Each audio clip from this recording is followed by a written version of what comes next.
El condenado por desconfiado de Tirso de Molina. Resumen. Tirso construye un escenario donde la salvación y la condenación dependen no solo de las acciones, sino también de la capacidad del individuo para confiar en la misericordia divina. En este primer movimiento narrativo se presentan los dos ejes humanos del drama: Paulo, un ermitaño solitario, rígido en sus criterios religiosos y obsesionado con la idea del juicio eterno, y Enrico, un bandolero impulsivo, violento y completamente alejado de la vida espiritual. Ambos personajes desconocen que su destino será comparado como ejemplo de la amplitud o la estrechez de la gracia divina. El capítulo inicial expone el retiro absoluto de Paulo. Abandona el mundo con la intención de encontrar pureza, pero su búsqueda se convierte en un ejercicio de severidad extrema. Considera que la vida humana es un tránsito donde el pecado acecha incluso a quienes lo evitan. Esta actitud lo conduce a una obsesión con la idea de la predestinación: teme ser condenado, teme fallar, teme que ninguna obra humana baste para agradar a Dios. Tirso subraya así la tensión entre libre albedrío y fatalismo, estructura teológica que recorre toda la obra. Su paz se ve perturbada cuando irrumpe un mensajero celestial. Este ser le comunica que un bandolero sanguinario llamado Enrico logrará salvar su alma, mientras que él, Paulo, corre riesgo de perdición. La noticia lo hiere profundamente. A ojos del ermitaño, tal mensaje resulta inexplicable. Su mente austera y poco flexible no concibe que un criminal pueda alcanzar la gracia. De ahí surge la desconfianza que define la pieza teatral. El anuncio no le provoca humildad, sino angustia creciente y sospecha constante. Si la justicia divina permite la redención del criminal, ¿qué piensa hacer con él, que vive en castidad, ayuno y oración? El conflicto se activa desde ese instante. Tirso introduce después a Enrico. Vive en plena montaña con su banda de asaltantes, robando caminos y sembrando caos. Sus crímenes son múltiples, su vida, turbulenta y sin orden. El contraste entre ambos personajes es deliberado. Frente al ascetismo rígido de Paulo, Enrico representa la distancia absoluta respecto de la virtud. Su entorno reforzado por la violencia sirve para que el público comprenda la magnitud del milagro anunciado. Los pecados del bandolero no son menores: derrama sangre, hiere inocentes y exhibe una conducta desequilibrada. Cada delito parece alejarlo más de la posibilidad de arrepentimiento. También incorpora la figura de Pedrisco, criado astuto que acompaña a Enrico y aporta matices cómicos al drama. Su visión del mundo es práctica, ajena a las preocupaciones religiosas de Paulo, lo que permite al lector observar el conflicto desde un ángulo más humano. La presencia de Pedrisco suaviza la dureza del planteamiento moral, aunque no resta dramatismo a los acontecimientos. La primera parte del relato alcanza su mayor tensión cuando Paulo decide verificar por sí mismo aquella profecía divina. Desea confirmar el anuncio, desea encontrar pruebas de que un bandido pueda salvarse, aunque su verdadera motivación es la inquietud interior. Su fe no logra aceptar la idea de que Dios obre con un alcance distinto al que él ha imaginado. El ermitaño emprende entonces un recorrido que lo aproxima a Enrico. A partir de ese cruce de caminos, la obra comenzará a articular su tesis: la desconfianza es capaz de destruir la esperanza, mientras que la misericordia puede transformar incluso al criminal más hostil. Cuando las dos vidas están a punto de encontrarse, Paulo desciende de su soledad para observar al bandolero. Enrico, por su parte, continúa en su vida llena de excesos, sin saber que su historia será leída como un ejemplo de conversión espiritual. El lector queda situado ante una paradoja moral: el santo teme ser condenado y el asesino ignora que podrá salvarse. Tirso prepara el terreno para un desarrollo que cuestionará las certezas religiosas y confrontará la capacidad humana para confiar. Profundiza en el contraste moral y espiritual entre Paulo y Enrico, pues ambos comienzan a recorrer caminos que los acercan sin que aún comprendan la magnitud del encuentro. Tirso aprovecha este tramo de la obra para acentuar las tensiones interiores del ermitaño y delinear el proceso emocional que conduce al bandolero hacia la posibilidad de transformación. Cada paso que dan los personajes refuerza la paradoja que domina toda la estructura. Quien vive en las sombras se acerca a la luz, mientras que quien cree caminar en la pureza se hunde en la duda. La narrativa se inicia con Paulo adentrándose fuera de su refugio de penitencia. La revelación celestial todavía lo abruma. A pesar de su larga vida de oraciones, cilicios y ayunos, su mente permanece inquieta. Siente que su destino se ha oscurecido inesperadamente. Camina con un peso emocional que desestabiliza su disciplina. Su cuerpo sigue ejerciendo la penitencia, pero su espíritu experimenta una mezcla peligrosa de angustia, resistencia interior y cuestionamiento. A medida que avanza por los senderos agrestes, observa señales en el entorno que interpreta como advertencias, aunque no logra descifrar si provienen de la divinidad o de su propia inseguridad. Esta confusión constituye una clave esencial. Su problema no es la falta de virtudes, sino la falta de confianza.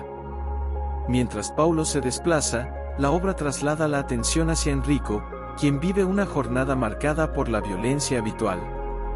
Junto a su banda ataca a unos viajeros, despojándolos de dinero y pertenencias. La escena presenta una vez más la brutalidad del bandolero. No obstante, Tirso introduce un rasgo novedoso. En medio del asalto, Enrico experimenta un breve instante de inquietud. Una anciana suplica por su vida con voz temblorosa, y ese clamor despierta en el bandido una sensación desconocida. No modifica su conducta en el acto, pero queda sembrada una inquietud que después se convertirá en punto de inflexión. Pedrisco intenta restar importancia al suceso, aunque observa con preocupación el cambio en el semblante de su amo. El contraste entre ambos protagonistas sigue intensificándose. Paulo se encuentra cada vez más turbado. Sus plegarias no le ofrecen alivio, cada palabra parece perder sentido ante la sentencia recibida. Una voz interior lo atormenta: si el bandolero será salvado y él no, ¿de qué sirve su vida de abnegación? Su mente rígida no logra entender que la misericordia divina actúa siguiendo lógicas que superan el mérito humano. En Paulo, cada duda crece hasta convertirse en un juicio severo contra sí mismo. La fe que lo sostuvo tantos años comienza a erosionarse de manera casi imperceptible. En otro punto de la trama, Enrico y su banda llegan a una cueva donde esconden lo robado. Allí aparece un peregrino que camina exhausto. El hombre pide auxilio y un poco de agua. Pedrisco quiere ahuyentarlo, pero Enrico ordena que se le deje hablar. La conversación es breve, y el peregrino, sin saber con quién dialoga, alude a la necesidad de abandonar el mal camino antes de que sea demasiado tarde. Sus palabras adquieren un tono profético, aunque no lo pretende. Enrico evita revelar su identidad, pero queda impresionado. Alguien desconocido acaba de exponerle una verdad que siempre había evitado enfrentar. Su inquietud se profundiza. Al mismo tiempo, Paulo llega a un paraje donde unos pastores discuten sobre las injusticias del mundo. Hablan de crímenes, de misericordia y de castigos. Para Paulo, sus comentarios funcionan como un espejo de su propia crisis. Escucha atentamente, pero al interpretar cada frase desde su angustia, termina confirmando sus temores. Considera que el mundo está lleno de peligros espirituales y que la salvación puede ser esquiva incluso para los virtuosos. Esa lectura subjetiva refuerza su abatimiento y lo distancia aún más de la serenidad interior. Su punto culminante es cuando Paulo y Enrico se encuentran a la distancia. El ermitaño observa al bandolero sin ser visto.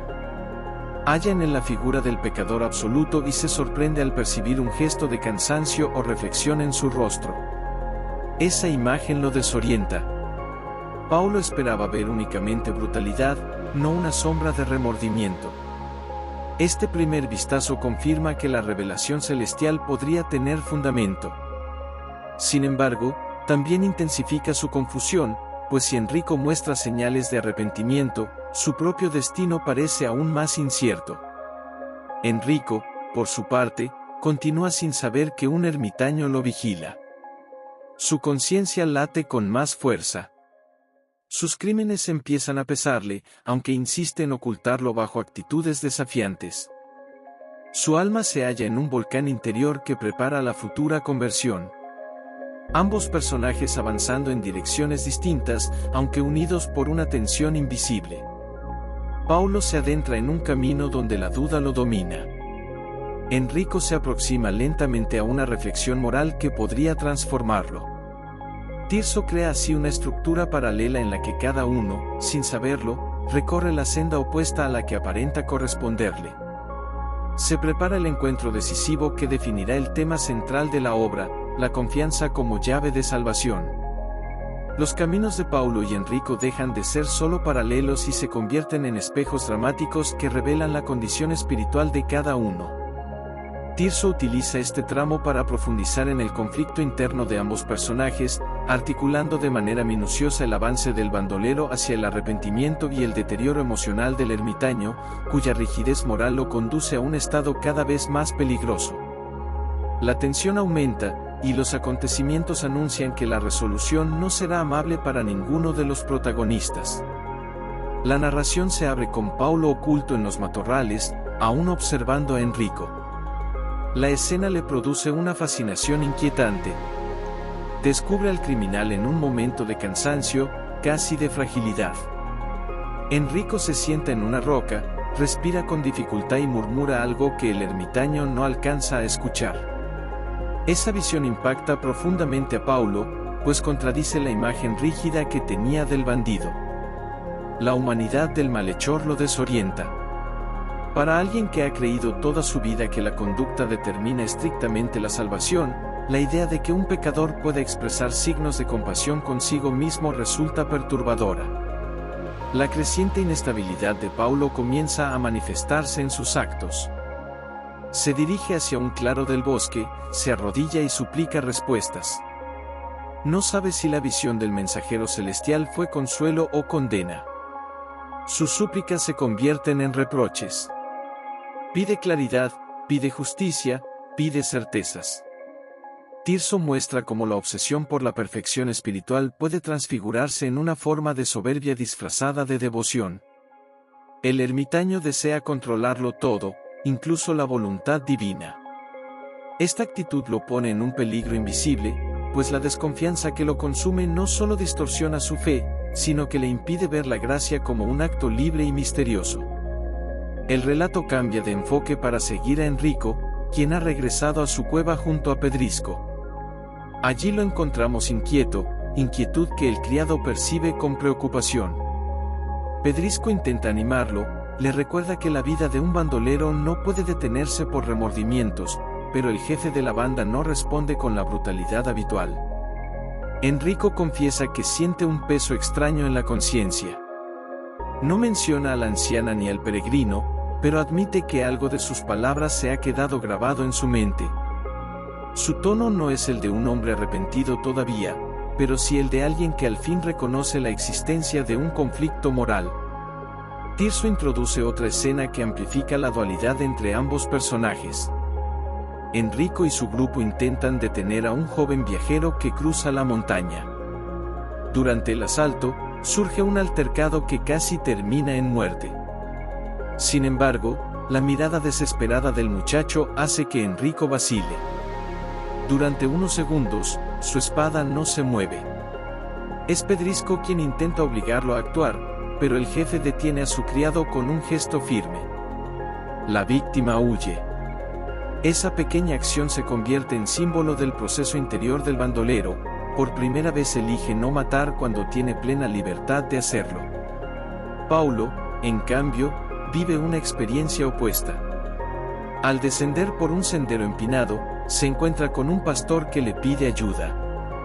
El hombre ha perdido a sus ovejas y ruega orientación. Paulo podría consolarlo, pero su mente se halla tan perturbada por el temor a la condenación que responde con frialdad. Interpreta el pedido del pastor como una distracción terrenal que amenaza su salvación. Se niega a acompañarlo y lo deja solo. Este gesto, aunque aparentemente menor, revela la pérdida de empatía que está sufriendo.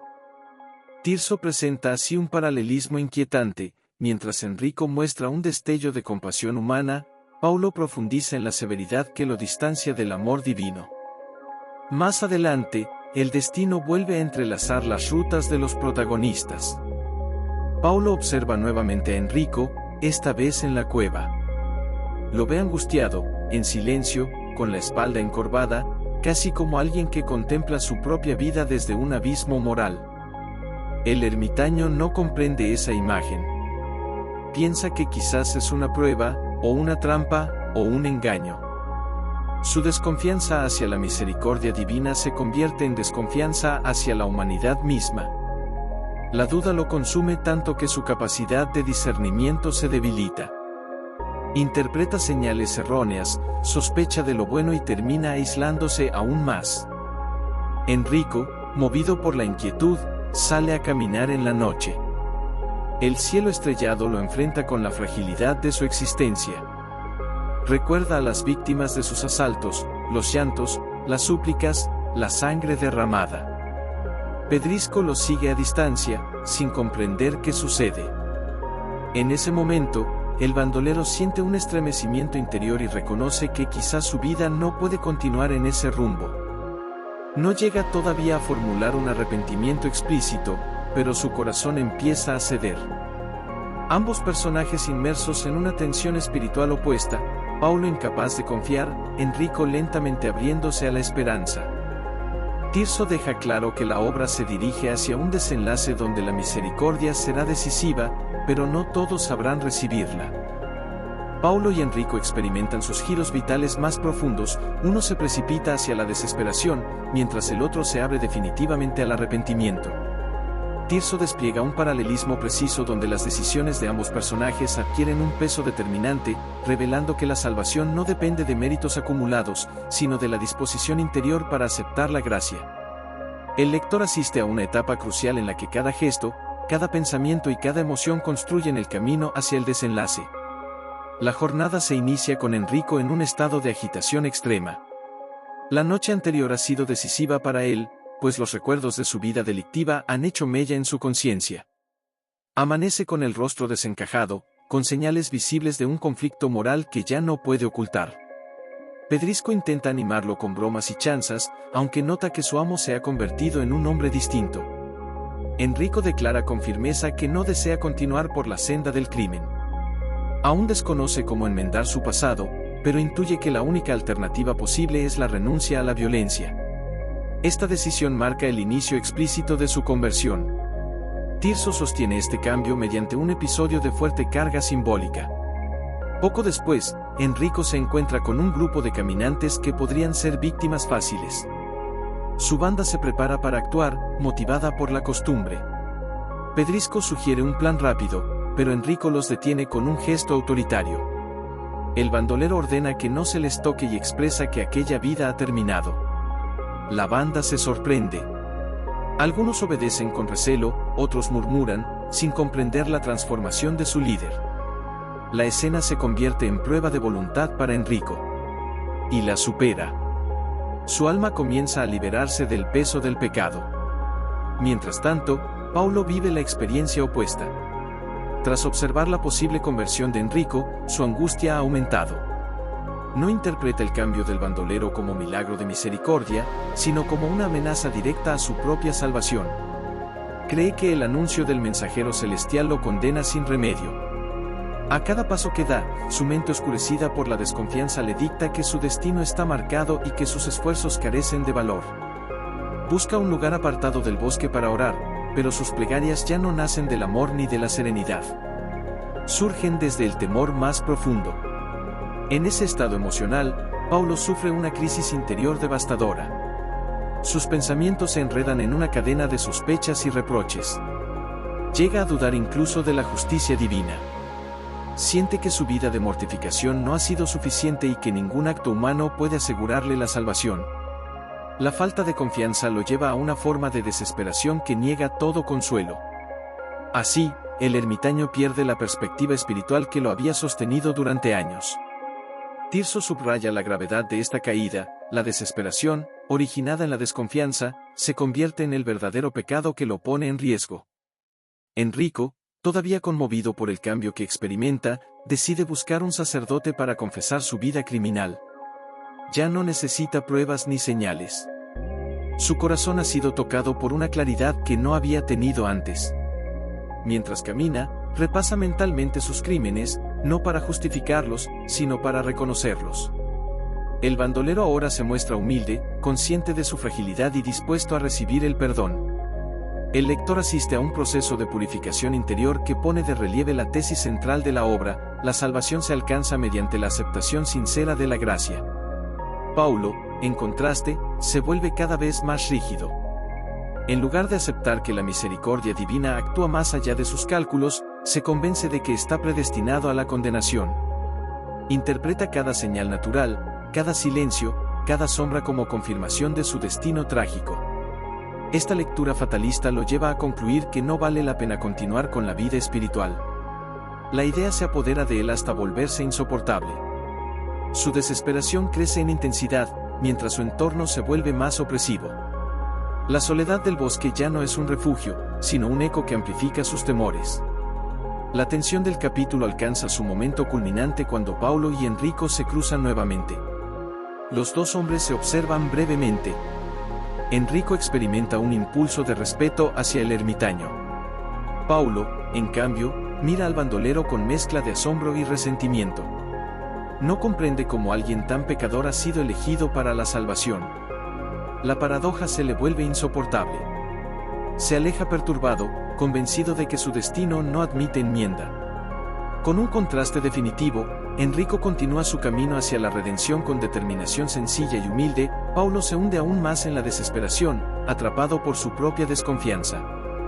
Tirso prepara así el terreno para un desenlace donde la diferencia entre ambos no será la conducta pasada, sino la actitud con la que reciben la gracia.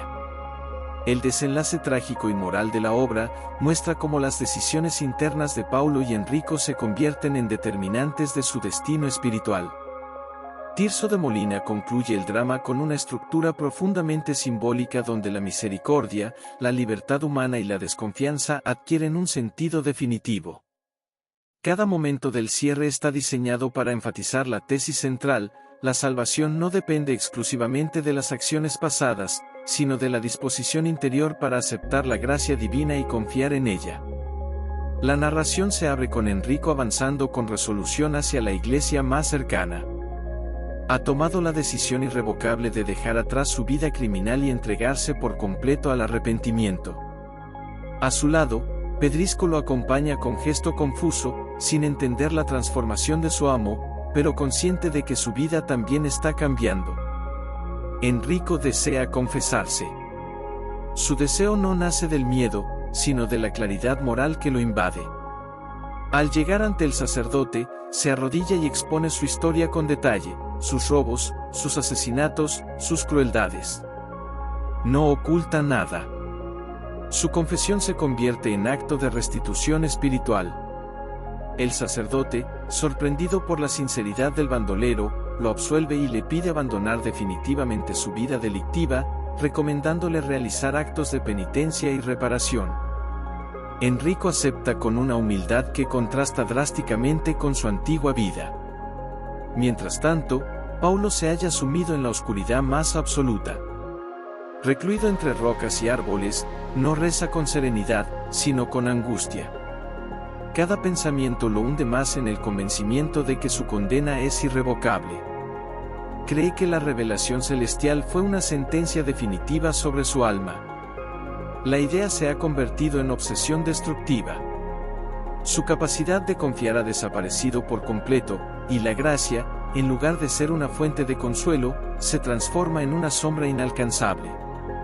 Tirso presenta esta caída espiritual como una tragedia silenciosa, donde el pecado no es el delito visible, sino la negación interior de la posibilidad del perdón. La obra avanza hacia el punto definitivo cuando Enrico, ya transformado, es arrestado por la justicia humana.